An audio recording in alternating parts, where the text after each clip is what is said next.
ఇవాళ అక్కడ ఆయన 5 సంవత్సరాలు ముఖ్యమంత్రిగా పరిపాలన చేసినప్పుడు 33 సార్లు పోలవరం సందర్శనకు వెళ్ళానని చెప్పారు. దానితో పాటుగా ఆయనకు సంబంధించినటువంటి పత్రికలు కానీ ఆయన కానీ పదే పదే చెబుతున్నటువంటి అంశం ఏమిటంటే జగన్మోహన్ రెడ్డి గారు 5 సంవత్సరాల పరిపాలన చేసినప్పుడు పోలవరం నత్తనడకన నడిచిందని, ఇప్పుడు చంద్రబాబు నాయుడు గారు గత 9 మాసాల క్రితం అధికారంలోకి వచ్చిన దగ్గర నుంచి శరవేగంతో పరుగులు తీస్తుందని రాస్తున్నారు, ఆయన చెబుతున్నాడు. అంతేకాదు, రాష్ట్ర విభజన తర్వాత కూడా చంద్రబాబు నాయుడు గారు అధికారంలోకి వచ్చినప్పుడు 2014లో ఆయన మళ్ళా ఓటమి పాలు అయ్యేంత వరకు కూడా పోలవరం పరిగెత్తిందని, శరవేగమని పుంఖాలుగా ఫస్ట్ పేజీలో వార్తలు రాశారు. ఒకానొక సందర్భంలో 2018కి పూర్తి చేసి 2019 ఎన్నికలకు వెళ్తాం, పూర్తి చెయ్యండి అసలు ఎన్నికలకే వెళ్ళాం, చంద్రబాబు నాయుడు గారు అపర భగీరథుడు అని ప్రజల చేత అనిపించుకుని వెళ్తాం అని గొప్పలు చెప్పారు అప్పుడున్నటువంటి ఇరిగేషన్ శాఖ మంత్రి గారు. సరే, మళ్ళీ ఇప్పుడు ఆయనకు అవకాశం వచ్చింది చంద్రబాబు నాయుడు గారికి. సరే, ఆయన 2007కి పూర్తి చేసేస్తాం అని మాట మాట్లాడారు. సరే, ఆయన మేము ఎప్పుడు పూర్తి చేస్తాం, అది చేస్తాం, ఇది చేస్తాం అని ఆయన గొప్పలు చెప్పుకుంటే అది వేరే అంశం. కానీ జగన్మోహన్ రెడ్డి గారి ప్రభుత్వం మీద బురదలేటటువంటి కార్యక్రమాలు అవకాశం దొరికినప్పుడల్లా చేస్తున్నారు. దానిలో కూడా ఈ పోలవరాన్ని ఉపయోగించుకొని అనేక సందర్భాల్లో చంద్రబాబు నాయుడు గారు మాట్లాడుతున్నారు. ఆయన ఏమంటారంటే 2019 తర్వాత ప్రజలు మమ్మల్ని దించేశారు, కానీ మమ్మల్ని మళ్ళా తిరిగి అధికారంలోకి తీసుకొచ్చినట్టయితే 2020కే మేము పోలవరాన్ని పూర్తి చేసేవాళ్ళం అని అంటున్నాడు. ఇందాకే పోలవరంలో మాట్లాడుతూ 2018కి పూర్తి చేస్తానని చెప్పాడు. 2019లో మళ్ళీ తిరిగి ఆయన అధికారంలోకి తీసుకొచ్చినట్టయితే 2020-21 కల్లా పూర్తి చేసేవాడట.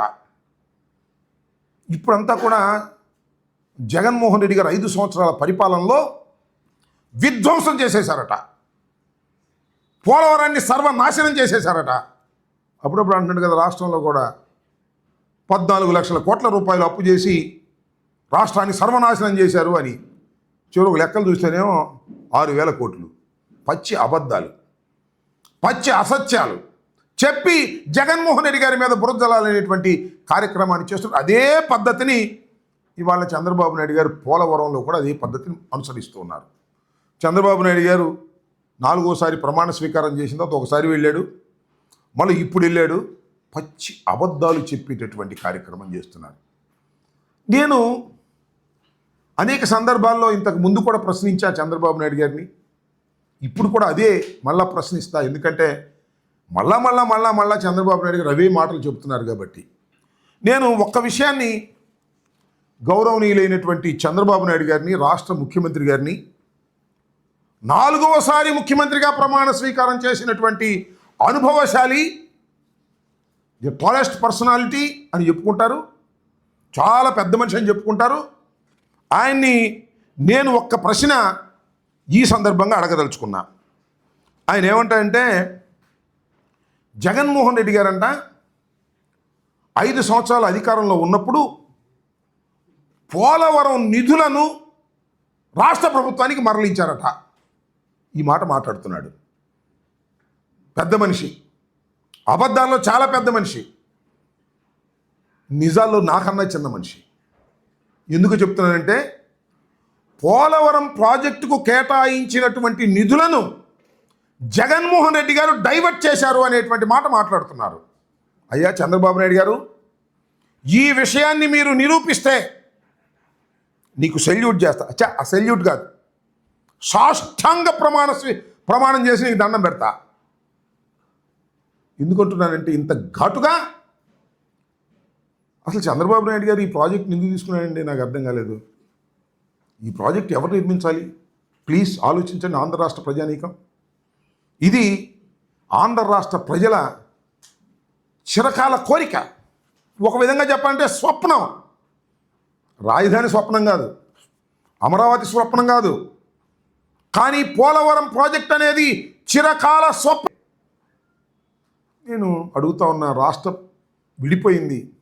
విడిపోయినప్పుడు కేంద్ర ప్రభుత్వం ఈ పోలవరం ప్రాజెక్టు మీ కల కాబట్టి హైదరాబాద్ను మీరు కోల్పోయిన పోలవరం ప్రాజెక్టును పూర్తి చేసి మీకు మేము ఇచ్చే బాధ్యత మాది, అనా పైసలతో సహా మాదే ఖర్చు అని చెప్పారే. ఏమండి చంద్రబాబు నాయుడు గారు, మీరు ఎందుకు తీసుకున్నారు? మీరు ఎందుకు కట్టాలనుకున్నారు? రాష్ట్ర ప్రభుత్వానికి ఏమి సంబంధం? కేంద్రం కదా కట్టవలసింది, ప్రతి పైసా కేంద్రమే కదా, నిర్వాసితులకు ఇచ్చేది R&R ప్యాకేజ్ కూడా కేంద్రమే కదా. మీరు ఎందుకు తీసుకున్నారు? 2016లో చంద్రబాబు నాయుడు గారు తీసుకున్నారు. ఎందుకు చెప్తున్నానంటే, ఫండ్స్ని మేము డైవర్ట్ చేశామని చెప్తున్న సందర్భంగా నేను చెప్పదలుచుకున్నా, ఇక్కడ అడగదలుచుకున్నా. అసలు ఏంటో షరతు తెలుసా? చంద్రబాబు నాయుడు గారు తీసుకున్న షరతు, ముందు రాష్ట్ర ప్రభుత్వం ఖర్చు పెట్టింది, వాళ్ళు రీఎంబర్స్మెంట్ ఇస్తారు. అంటే మనం ఒక 1000 కోట్లు ఖర్చు పెట్టామనుకోండి, ఈ 1000 కోట్లు కూడా లెక్క చూసి, అయ్యా మీరు ఖర్చు పెట్టి మన నిజమేను, మీ రాష్ట్ర ఖజానా నుంచి ఇదిగో ఈ 1000 కోట్లు తీసుకొని నేను ఇస్తారు. నేను అడుగుతా ఉన్నా, ముందు మనం ఖర్చు పెట్టిన తర్వాత, అర్థమవుతుందిగా మీ అందరికీ, ముందు మనం ఖర్చు పెట్టిన తర్వాత వాళ్ళు రీఎంబర్స్మెంట్ ఇస్తే డైవర్ట్ చేసే అవకాశం ఎక్కడుంది చెప్పండి? వాళ్ళు ముందు కేటాయిస్తే కదా డబ్బులు.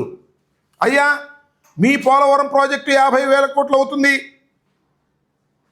ఇదిగో ఈ 50,000 కోట్లు మీకు మేము ఇస్తున్నామంటే కదా మనం డైవర్ట్ చేసేది. ముందు మనం ఖర్చు పెడితే, ఎక్కడి నుంచి? రాష్ట్ర ఖజానా నుంచి ఖర్చు పెడితే, ఆ ఖర్చు పెట్టిన డబ్బులు నిజంగా ఖర్చు పెట్టారా లేదా అని Polavaram project authority CWC check చేసి అప్పుడు మనకు డబ్బులు ఇస్తారు. ఎట్టా చంద్రబాబు నాయుడు గారు అసలు ఇట్లా ఆ ఫండ్స్ని డైవర్ట్ చేయడానికి ఎక్కడ అవకాశం ఉంటుంది చెప్పండి? ముందు మనం ఖర్చు పెడితే వాళ్ళు డబ్బులు ఇస్తే అర్థం కావట్లేదా సామాన్యులకి? ఇలాంటి పచ్చి అబద్ధాలు ఇవాళ పోలవరం వెళ్ళి చెబుతున్నాడు చంద్రబాబు నాయుడు గారు. నేను ఆ రోజున అడిగా, ఈ రోజున అడుగుతున్నా, సమాధానం చెప్పేటటువంటి పెద్ద మనిషి కాదు ఆయన. సమాధానం చెప్పకోకుండా తప్పుకుపోయేటటువంటి అతి చిన్న మనిషిగా నేను భావిస్తున్నాను. అదేమిటంటే, కేంద్రం నిర్మించవలసింది రాష్ట్రానికి ఏమి సంబంధం? ఒకటి. రెండో పాయింట్, ఇప్పుడండి మీరు కేంద్రం దగ్గర నుంచి ఒప్పించారు, మీరు 14లో అధికారంలోకి వచ్చారు, ప్రమాణం చేశారు, స్వీకారం తీసుకున్నారు, ముఖ్యమంత్రి అయ్యారు. ఎప్పుడు కేంద్ర ప్రభుత్వం అంగీకరించింది రాష్ట్ర ప్రభుత్వం అయ్యా నువ్వే కట్టుకోమని? 2016లో ఒప్పుకుంది. ఎందుకు ఒప్పుకుంది? నువ్వు వెళ్ళి బతిలాడితే ఒప్పుకుంది, నువ్వు కాళ్ళ పడితే ఒప్పుకుంది. అయ్యా మేమే కట్టుకుంటాం సార్, డబ్బులు మీరివ్వండి, ముందు మేము డబ్బులు ఖర్చు పెడతాం రాష్ట్ర ప్రభుత్వం, తర్వాత మీరిద్దరు. ఎందుకు ఇవన్నీ? నీ సొంత కాంట్రాక్టుదారులకు దోచి పెడదామని తప్ప ఏమన్నా ఉందా అని అడుగుతా ఉన్నా. సరే తీసుకున్నావు పో. నేను ఇవాళ చెప్పదలుచుకున్నా, చంద్రబాబు నాయుడు గారు పదే పదే అసత్యాలు చెప్తున్నారు కాబట్టి పోలవరం డ్యామ్ దగ్గరికి వెళ్ళి, ప్రాజెక్ట్ దగ్గరికి వెళ్ళి నేను అడుగుతా ఉన్నా, 2016లో తీసుకున్నప్పుడు ఏ రేట్ల మీద తీసుకుంటారండి? 2013, 14 రేట్లతో ప్రాజెక్టు మేము పూర్తి చేస్తామని ఒప్పుకుంటారా? జ్ఞానం ఉన్నవాడు చేస్తాడా? సీనియర్ నాయకుడు చేస్తాడా? రాష్ట్ర ప్రజల యొక్క బాగోగులు కావాలనుకునే వాళ్ళు చేస్తారా? పోలవరం ప్రాజెక్టును శరవేగంతో ముందుకు తీసుకువెళ్ళాలనుకునే వాళ్ళు చేస్తారా? 16లో నువ్వు ప్రాజెక్టును మేము కడతామని ఒప్పందం చేసుకుంటూ 13, 14 రేట్లతోనే మేము పూర్తి చేస్తామని ఒప్పుకున్నామంటే ఏం ఇంట్రెస్ట్ నీకు? నీకు పోలవరం మీద ఇంట్రెస్టా? కాదు. పోలవరం కాంట్రాక్టర్ల మీద ఇంట్రెస్ట్, పోలవరం కాంట్రాక్టర్లకు ఇచ్చే కమిషన్ల మీద ఇంట్రెస్ట్. నేను మనవి చేస్తున్నా, చంద్రబాబు నాయుడు గారు అధికారంలోకి వచ్చిన తర్వాత ఏమున్నారు, టాల్స్టాయ్ కంపెనీ ఉంది, అప్పటికే కాంగ్రెస్ ప్రభుత్వంలో వచ్చినటువంటి ట్రాన్స్టాయ్ కంపెనీ. వాళ్ళు ఏం చేశారంటే, చంద్రబాబు నాయుడు గారు అధికారంలోకి రాగానే వాళ్ళకి అర్జీ పెట్టుకున్నారు, అయ్యా 13, 16 వరకే వాళ్ళే చేశారు, అది స్లోగా నడిచింది.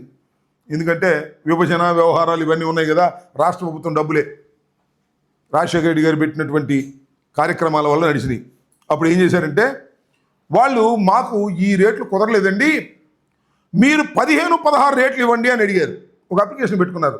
ఎవరు? Transstroy company. మీకు వారికి సంబంధాల తర్వాత ఏర్పడ్డాయి. మీ అందరికీ తెలుసు కదా ట్రాన్స్ట్రాయ్ కంపెనీ ఎవరిదో. చంద్రబాబు నాయుడు గారు పార్టీ తరపున నిలబడ్డారు. అంతకుముందు కాంగ్రెస్ అయినా ఆయనకి కాగితం పెట్టుకుంటే ఓకే శాంక్షన్ ఆయన ఇచ్చేశాడు. ఇది ఈపీసీ నిబంధనలకు వ్యతిరేకం. సుమారుగా 1,332 కోట్ల రూపాయలు